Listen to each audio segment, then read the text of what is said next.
1942. Japanese objective, Corregidor.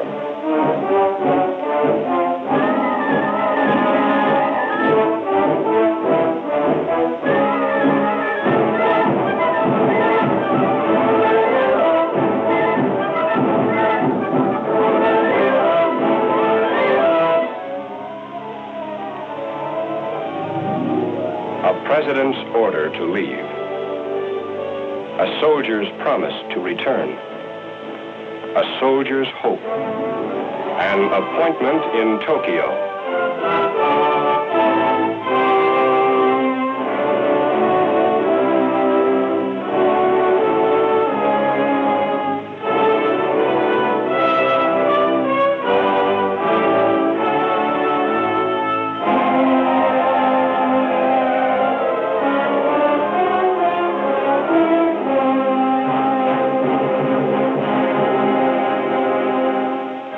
May 5th, 1942.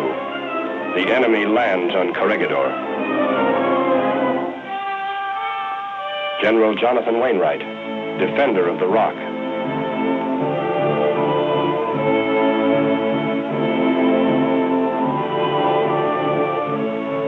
Skinny Wainwright's pen wrote deep into the American memory.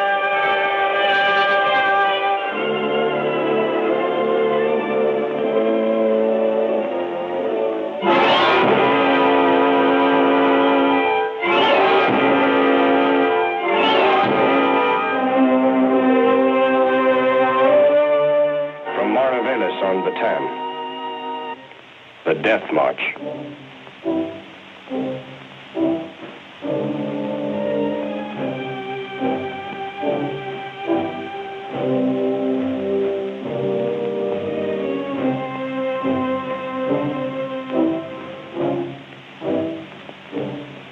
The Japs moved on.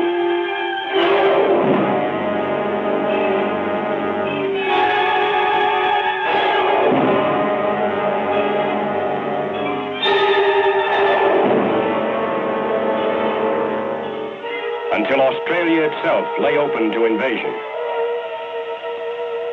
At his Melbourne headquarters, General MacArthur faced grim facts. Against nearly 3,000 Jap planes, he had barely 500. Against Jap millions, he had 11 poorly equipped divisions. Australians, Americans. Against him were thousands of miles of Jap-infested islands and Jap-controlled seas. Against him was time and space and power and preparation. Against him was an area that made the vast United States seem small. American industry and labor were converting from the non-essentials of peace to the necessities of war.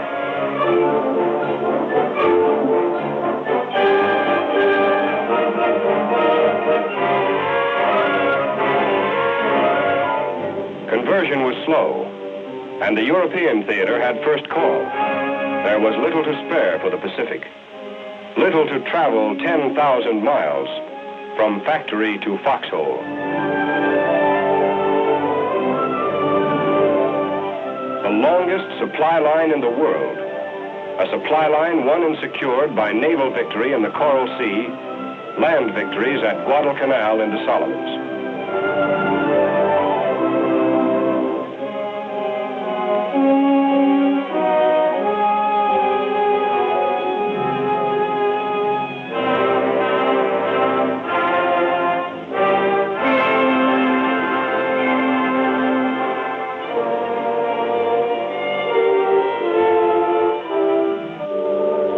The Japs were still on the move.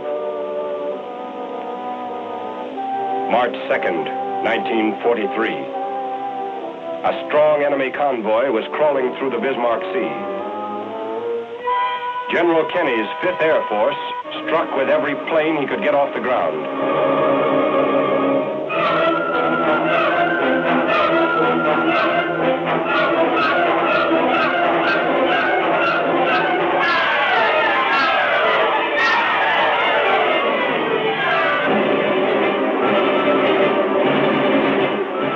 Score, 22 shattered hulks, every enemy ship.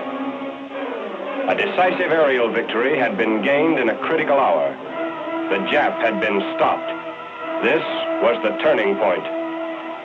The job of fighting back to the Philippines and beyond to Japan required the closest teamwork of sea, land, and air forces.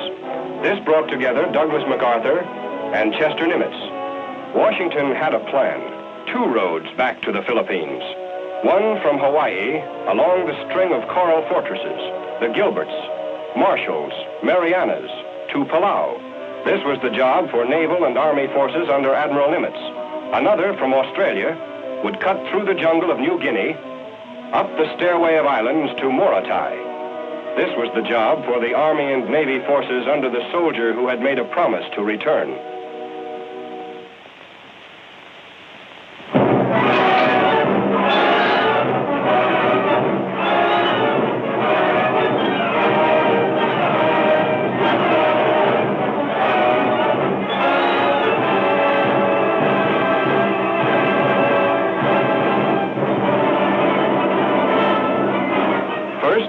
The air arm reached ahead.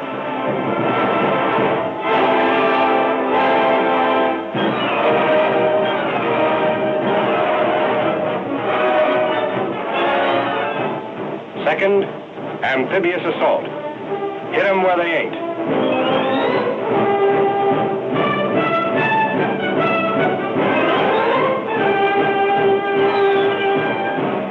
Up from Australia and across jungle-clad New Guinea. We learned amphibious warfare and used the sea lanes for surprise until we had cut off Jap-packed Rabaul and stood on the Admiralties. By now, the Japs were dug in and ready at Wewak. So we surprised Hollandia. Wewak bypassed.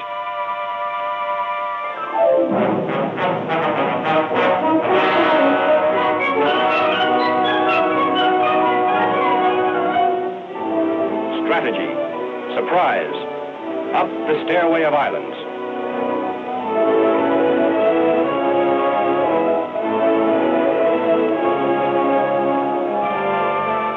Morotai. The GIs of the Southwest Pacific were dug in and ready for the main event. To get here, they had left a lot of Japs behind them. Box score, 152,000 dead, 160,000 bypassed.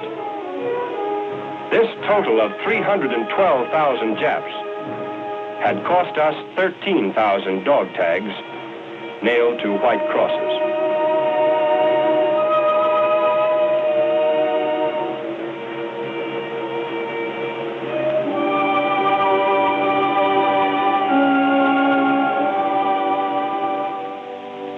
Meantime, the forces commanded by Admiral Nimitz in Hawaii faced a different kind of war. There were no places to hit 'em where they ain't. Every coral atoll we invaded would have to be taken Jap by Jap.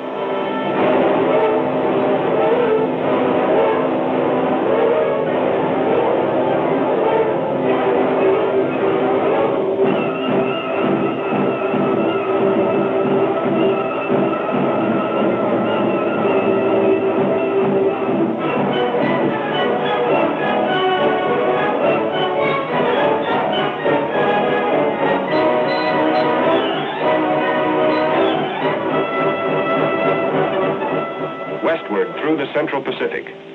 New names in American history. Tarawa in the Gilberts. Kwajalein in the Marshalls. Saipan and Guam in the Marianas. Palau. Palau and Morotai. We had bridged the Pacific.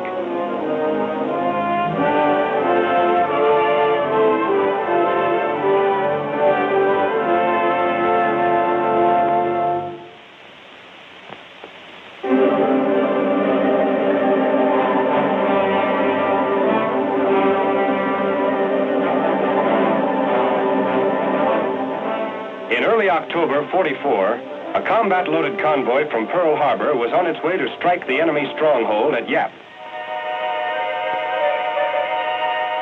One afternoon, a top-secret code message broke radio silence. For 3 years, our expanding Navy and Air Forces had prowled the Pacific, cutting Jap supply lines, smashing airstrips, blasting garrisons, until Jap losses made possible a big change of plans.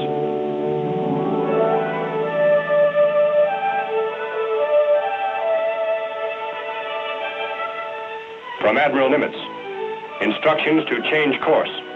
Yap invasion canceled. Rendezvous with task forces headed for a new objective. The Philippines. Now get this. These are the Philippines. Up at the top is Luzon, the most important island. Manila, Corregidor. The Japs are expecting us here. Down at the bottom is Mindanao, another place the Japs are expecting us. Got it? Okay. So we don't hit Luzon, we don't hit Mindanao. We hit here, right in the middle, at Leyte. Now remember, don't get careless. They're the same kind of Japs they've always been. Any questions? Questions? Sure. The silent kind.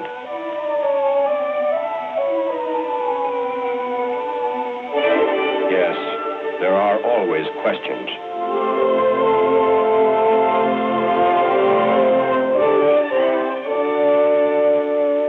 And the Lord said, I have surely seen the affliction of my people, and I have heard their cry by reason of their taskmasters. And I am come down to deliver them out of that land unto a good land. An army is a collection of men, and a man is a collection of needs. One of these needs is prayer, and prayer is a form of remembering. Remember?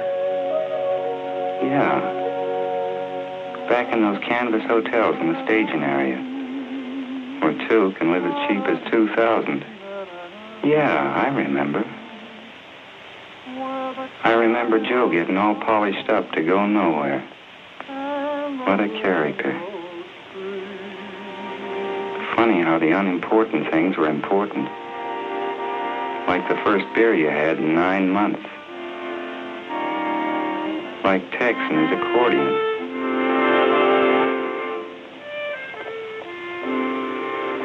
And you remember packing. Cutting down to just what you need, because what you take on your back. And you remember the things you left behind.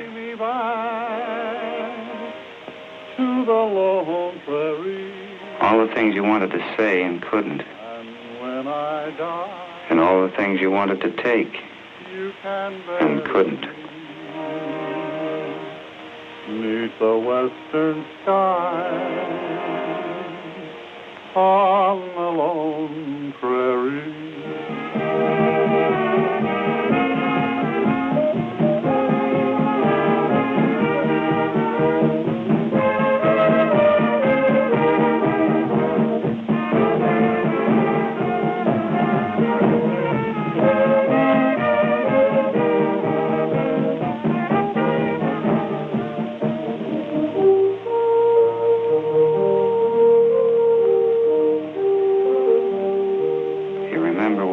Submarine net slipped by thinking, well, this is it.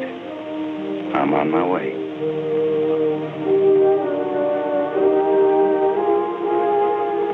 We were all underway, and there wasn't much to do about it.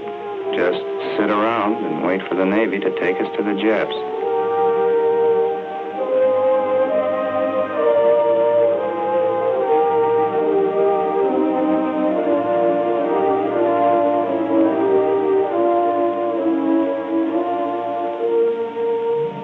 Funny how you remember all those things at a time like this.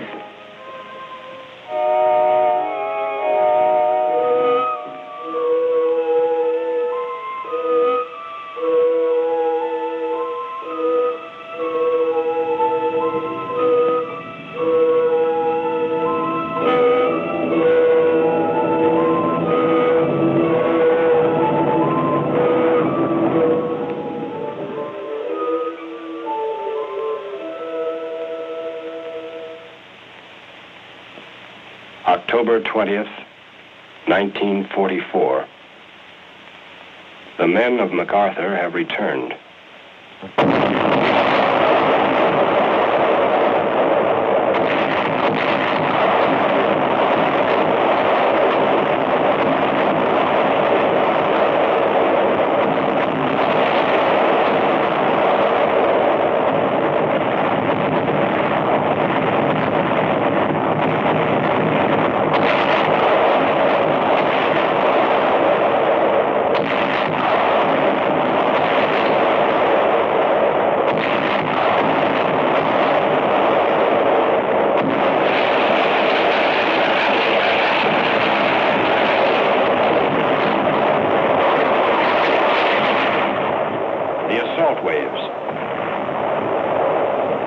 The untried, the veteran,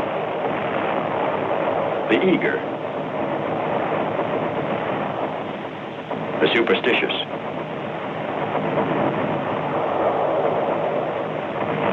The first to land, some the first to fall.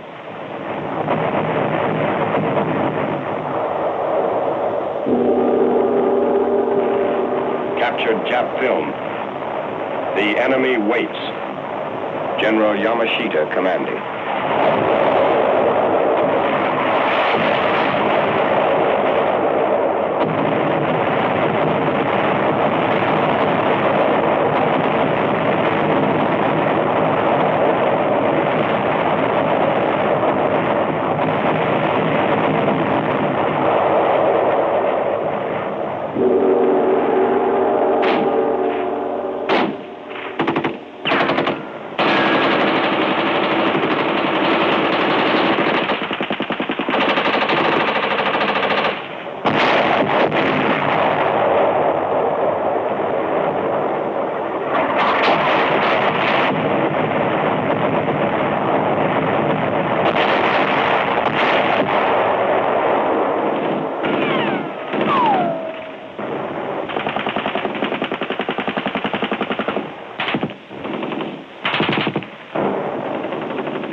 beachhead, directing the westward surge of battle.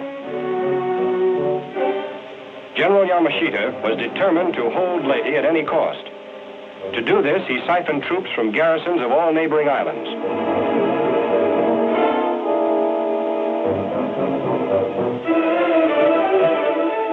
More captured film.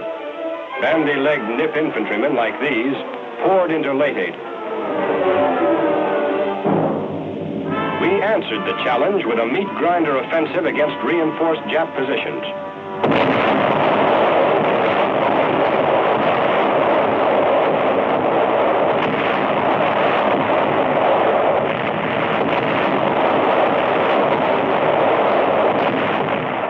While the GIs pressed forward, grabbing ground, suddenly a new threat developed. The Jap fleet appeared, heading directly for both entrances to Leyte Gulf, moving to blast loose our toehold in the Philippines.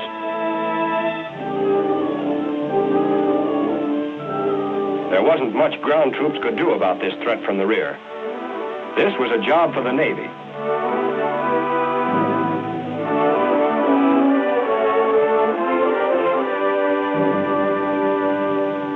The first engagement was fought at night.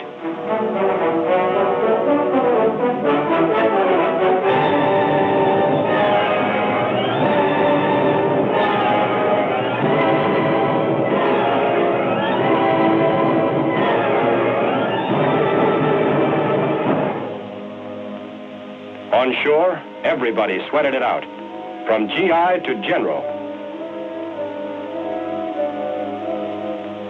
Our heaviest artillery was turned around toward the sea. They looked big, but against naval broadsides, they'd be like pistols against rifles. Next, our jeep carriers put the sting of death in the air east of Leyte Gulf. Jap land-based fighters and bombers reinforced their sea strength.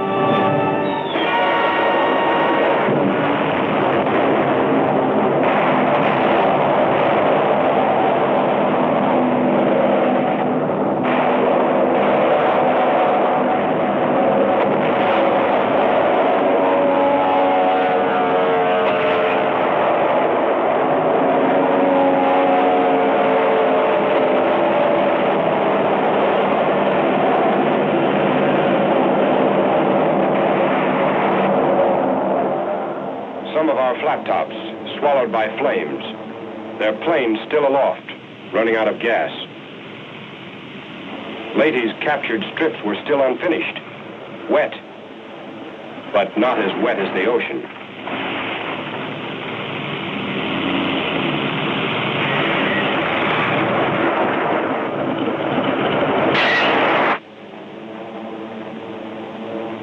Meantime, east of Luzon, the third engagement.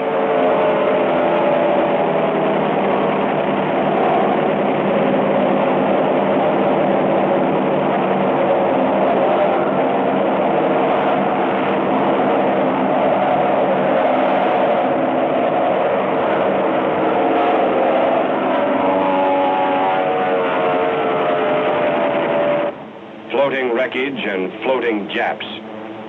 We had won a naval battle.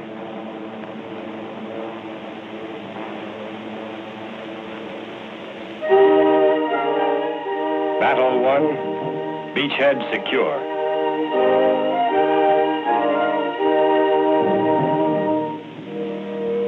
But to the infantry, it was just another day to keep pushing. The speed and dash of the first days are gone. You're not front-page headlines anymore. And being dry is something you've forgotten. You march in mud.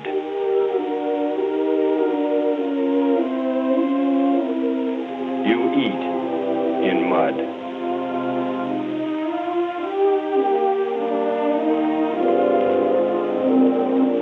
You rest in mud. You sleep in mud.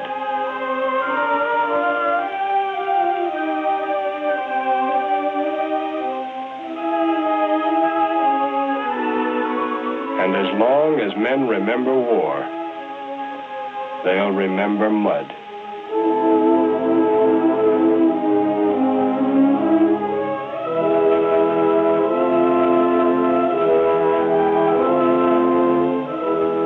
When you're hit, guys take care of you.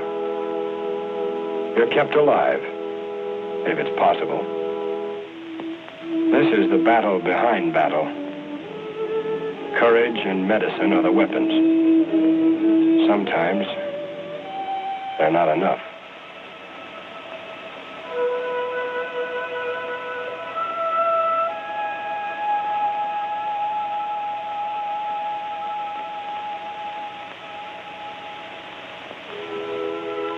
This is a cathedral, a large church in a small town.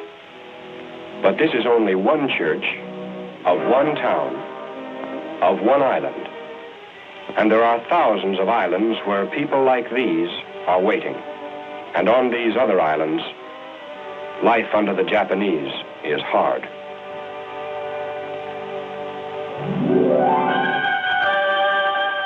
We knew what Jap domination meant. Guerrillas had kept us informed.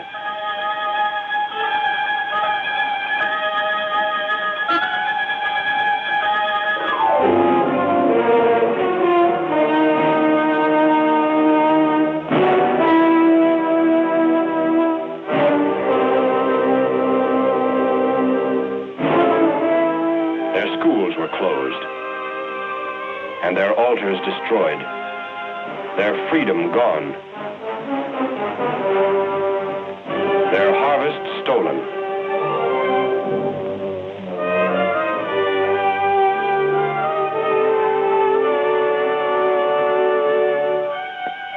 Death rate, American prisoners, bilibid, increasing.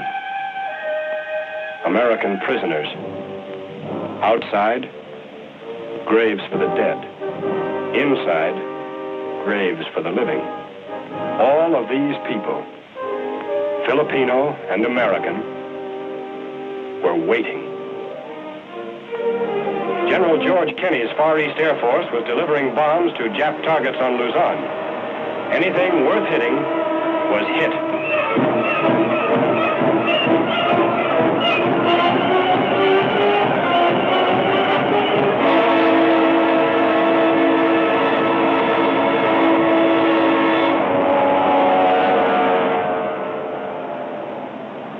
Manila Bay, Luzon, the core of Jap power in the Philippines. January 4th, the largest convoy in the history of the Pacific.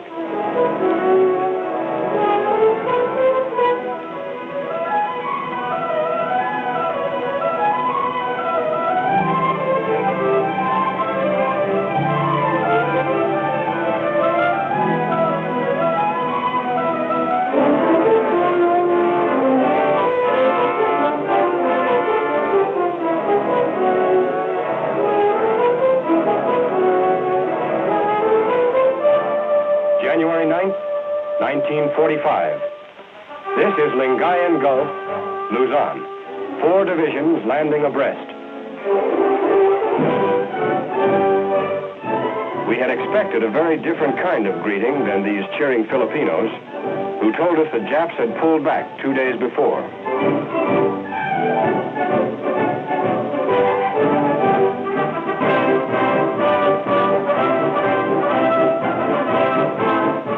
These are guerrillas. Don't let the clothes fool you. Men like these kept the war going in the Philippines long after the Japs said it was over.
pushed our left flank deep into the mountains to the north. Some targets a ground soldier can't reach. Some targets a sky soldier can't see. So they work together. Mountains would have to be bought with battles like these. I don't know if they're going to be doing okay. They're flying down there at 20 degree azimuth, but they're doing okay. They're doing okay.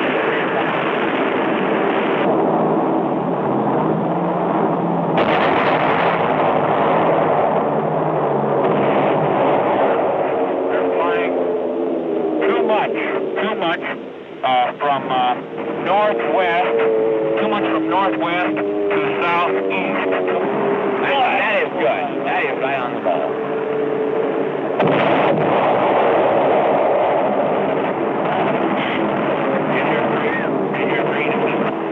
Bombs. Very nicely placed. Within the target area. Straightening was effective. C Company of our regiment moving up this draw right down here. We had a mission of attacking this ridge directly to our rear, which is about 2380 on the map. B Company is moving through F Company's present position, located on this high ground back there. They're going to pass through F Company and attack up towards the same hill, 2380. Now, can you give me a concentration on that hill? On 2380? Right. Yes, we have the 4.2 mortars, the 155, 105, and 75, all zeroed right on the hill. We can drop it right in there. Sam, I'd like a little 81 in there, if possibly, Okay. give me, and get direct fire with an assault gun. And we'll land right in here. Okay, Sam, I'd like a lot of white phosphorus in there. I want to mark it well for his artillery concentration and also for a screen for these troops to move on in this direction.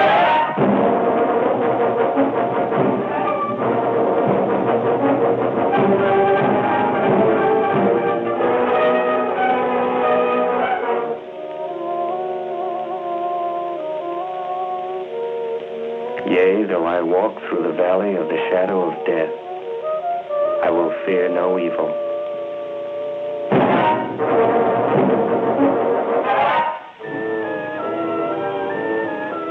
It's slow going up a hillside. It's slow because you've got the hill against you along with the enemy on it.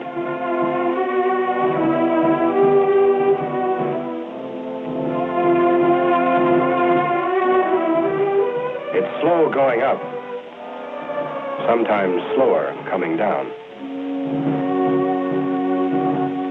Meantime, the main force sped down the Central Plains. Back of enemy lines was an important human objective, Cabanatuan, the prisoner of war camp. If we fail to reach these men, they'll be taken with the retreating Japs on another death march. Hand-picked guerrillas and a company of rangers started on the rescue mission, 25 miles behind enemy lines.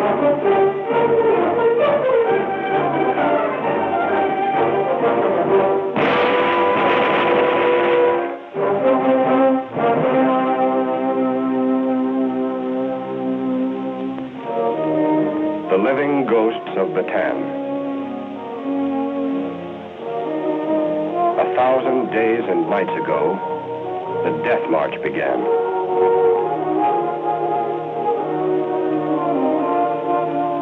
These are the few who finished it. Today, they are free.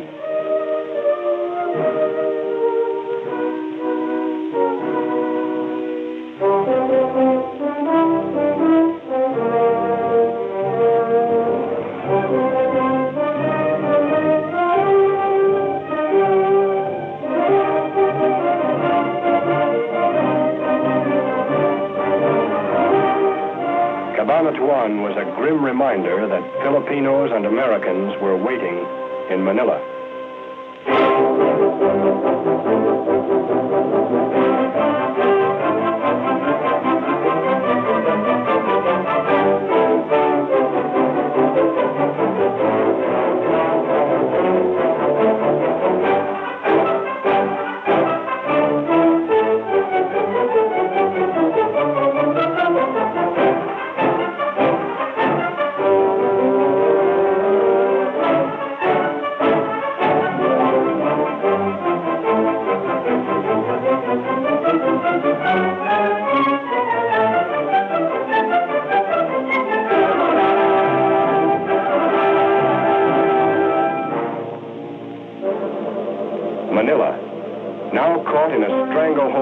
armies as new forces landed, and the human vice closed.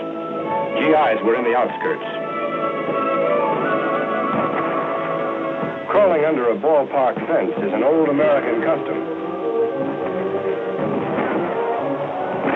Rizal Stadium, a baseball diamond.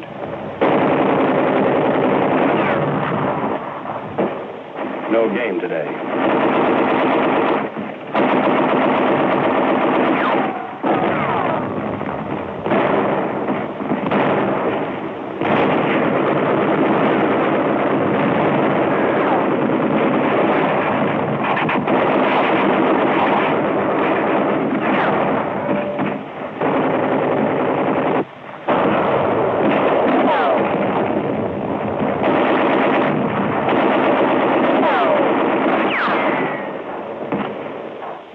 Battle never stands still.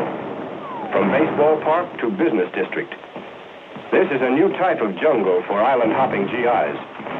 A jungle of broken buildings and smashed streets. But the same kind of Japs they've always been.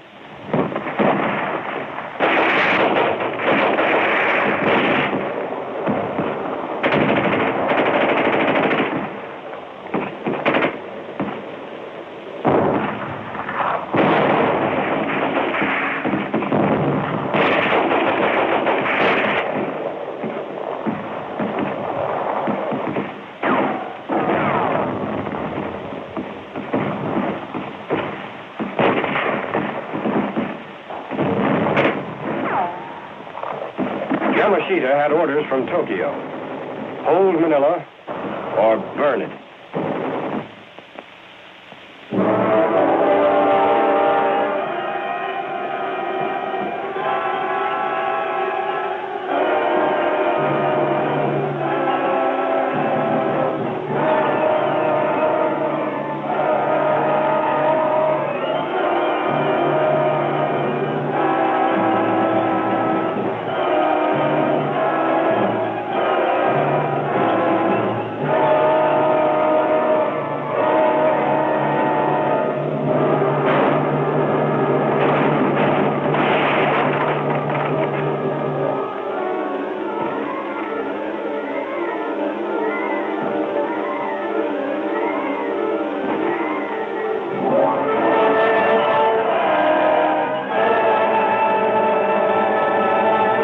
Manila, the pearl of the Orient.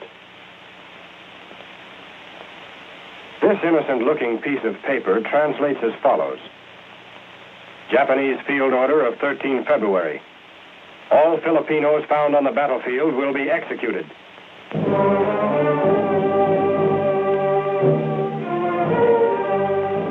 Japanese field order obeyed.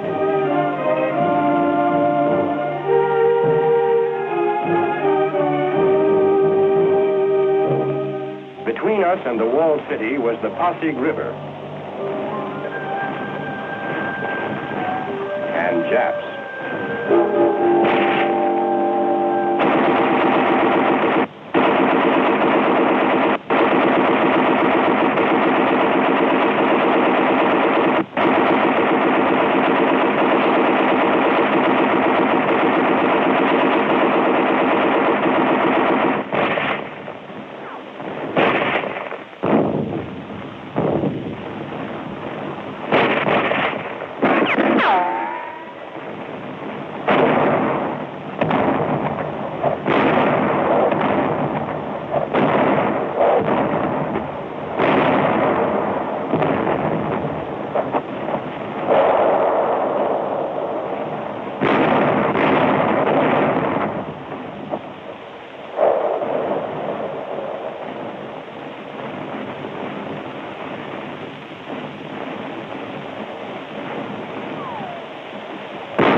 Building to building, room to room, street to street, we brought battle to the Japs until they closed themselves behind the 14-foot thick walls of Intramuros.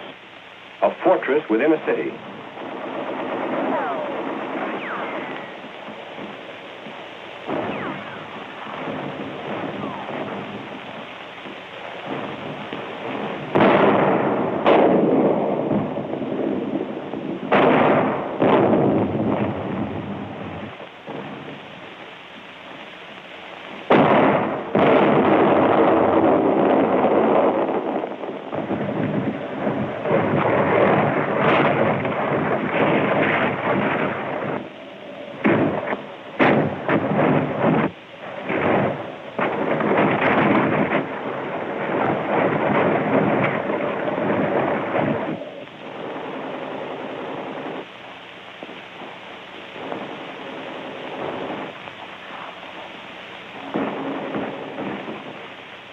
The jungle didn't stop these soldiers. Neither did this wall.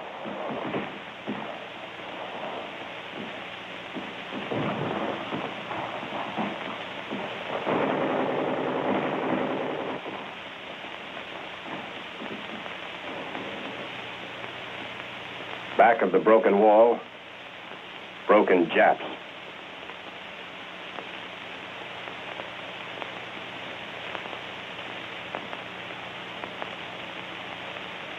And all around them, broken homes. Homes thousands of miles away, but American homes. Because the people who lived in them shared with us the American spirit. This is the payoff of battle, the silent reward. Many have fallen, that this one may rise. This one may smile. This one may forget. This one may heal. This one may walk. This one may find a home. This one may find peace.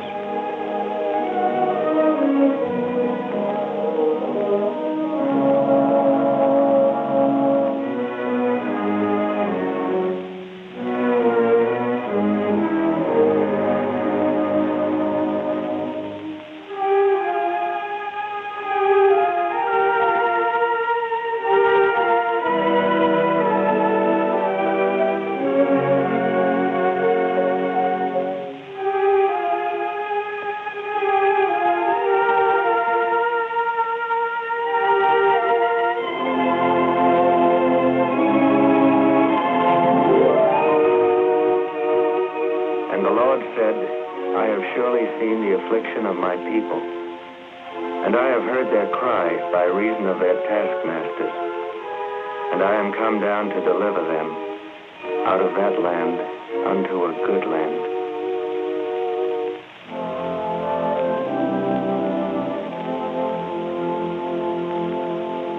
February 1945, American objective, Corregidor. The general had an appointment with the past.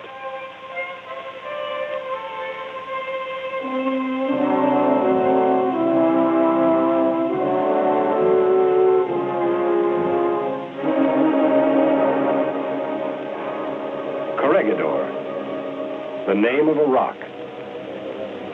But it's more than a name. The way Valley Forge and the Alamo are more than names.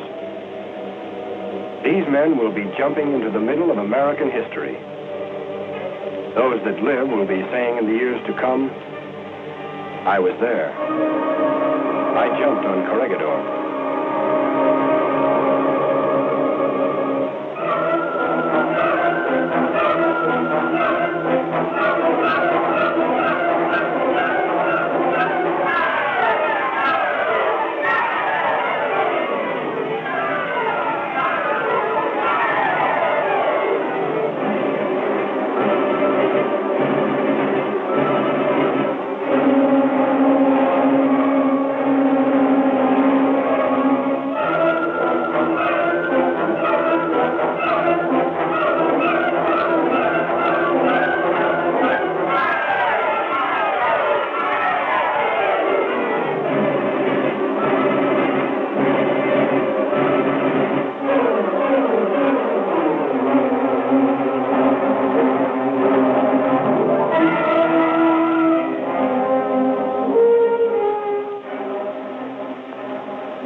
B-47s still emptied their human cargoes, our low-flying fighters paved the landing beaches for waterborne GIs who had crossed over from Bataan.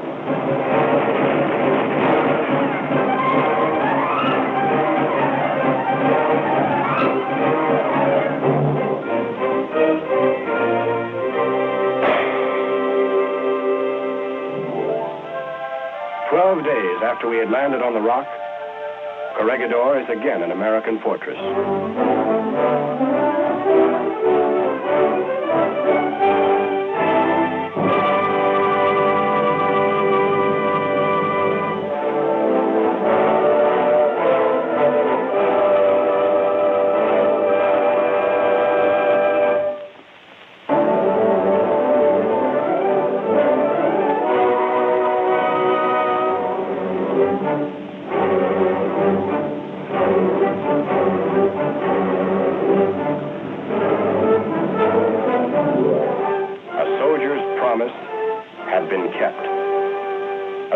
Hope could now be realized.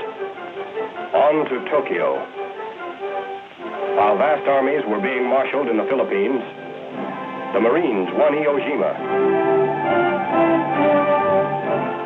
And Army, Navy, and Marine forces took Okinawa. Naval guns were knocking at Japan's coastline. And Saipan-based superforts were pounding Japan's skyline.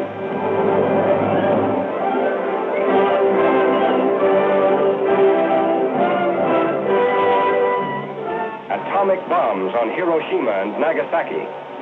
All this, and MacArthur's impending invasion, broke the enemy. The red sun of Japan had set. The might of a free people had come at last to triumph over the lords of war.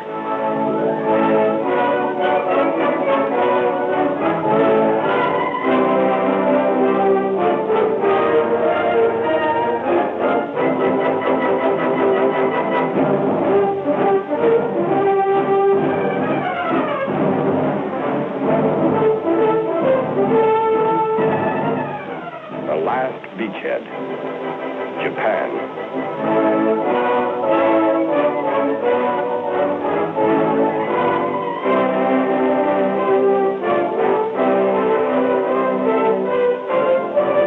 August 30th, 1945, at Sugi Airport. General of the Army Douglas MacArthur, Commander-in-Chief of the United States Army Forces in the Pacific, designated Allied Supreme Commander to accept the surrender of the Japanese. He was met by Lieutenant General Eichelberger, commanding the 8th Army.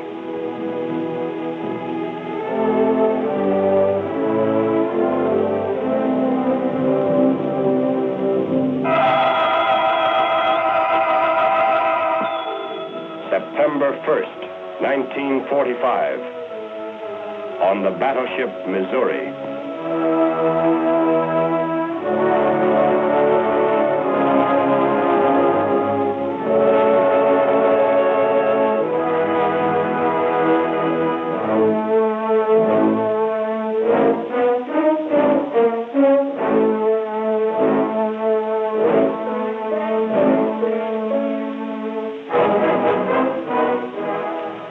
It is my earnest hope, and indeed the hope of all mankind, that from this solemn occasion a better world shall emerge out of the blood and carnage of the past, a world founded upon faith and understanding, a world dedicated to the dignity of man and the fulfillment of his most cherished wish for freedom, tolerance, and justice.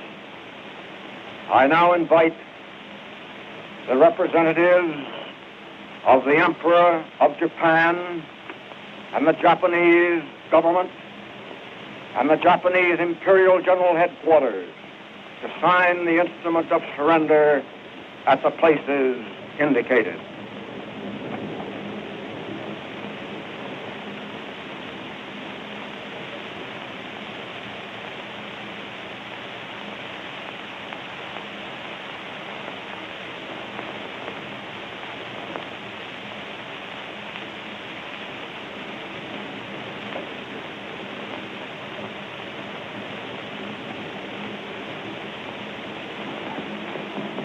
The Supreme Commander for the Allied Powers will now sign on behalf of all the nations at war with Japan. Will General Wainwright and General Percival step forward and accompany me while I sign?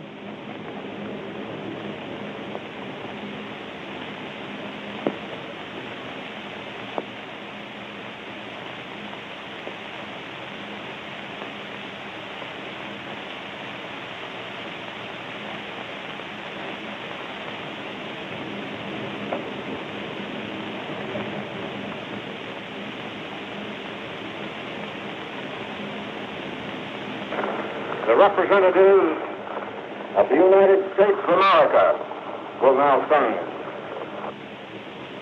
Admiral Halsey and Admiral Sherman are standing together.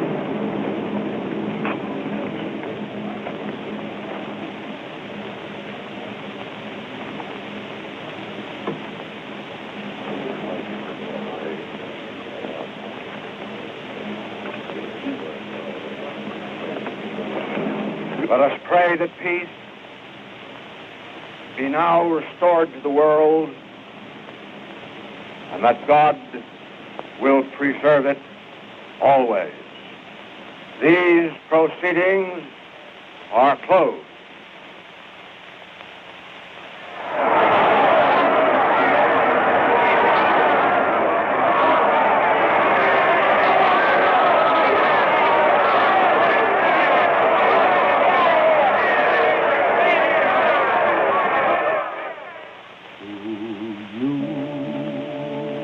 Beloved comrades, we make this solemn vow, the fight